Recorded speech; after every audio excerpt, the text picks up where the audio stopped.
Dans sa couveuse, ce nourrisson n'a que quelques jours. Trop petit et trop faible, impossible de l'évacuer quand l'alerte a retenti. Nous sommes ici dans une unité de soins intensifs néonatales. Un bébé prématuré dans un état grave se trouve là. Le 1er janvier, aux premières heures de la nouvelle année, ce bébé de seulement 1,5 kg se trouve donc à l'hôpital, quand l'établissement est pris pour cible par les Russes. La nuit, vers minuit, après le discours du président, notre hôpital a commencé à être bombardé. 7 coups environ ont touché le rez-de-chaussée et le 2e étage. 8 impacts au total, plus de 700 vitres soufflées par la violence des explosions. Le bébé a survécu, mais l'hôpital est en partie démoli. Beaucoup de destruction, les vitres brisées, les murs partiellement détruits, les portes aussi. Et les enfants se trouvaient là comme le personnel. Les frappes visaient spécifiquement les bâtiments de l'hôpital. Nous sommes ici à Kherson, ville ukrainienne officiellement libérée, mais les Russes positionnés de l'autre côté du fleuve continuent de bombarder. Les habitants vivent depuis des semaines sous la menace constante de l'artillerie ennemie.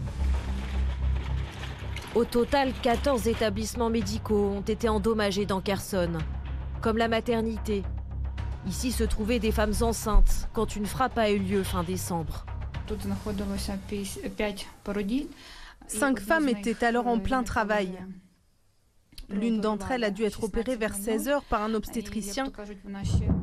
Elle a mis du temps à se remettre de l'anesthésie.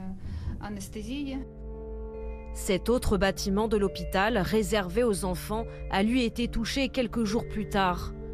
Dès les premiers impacts, cette infirmière de garde emmène les jeunes patients alors hospitalisés, dans les sous-sols du bâtiment, à l'abri des bombardements.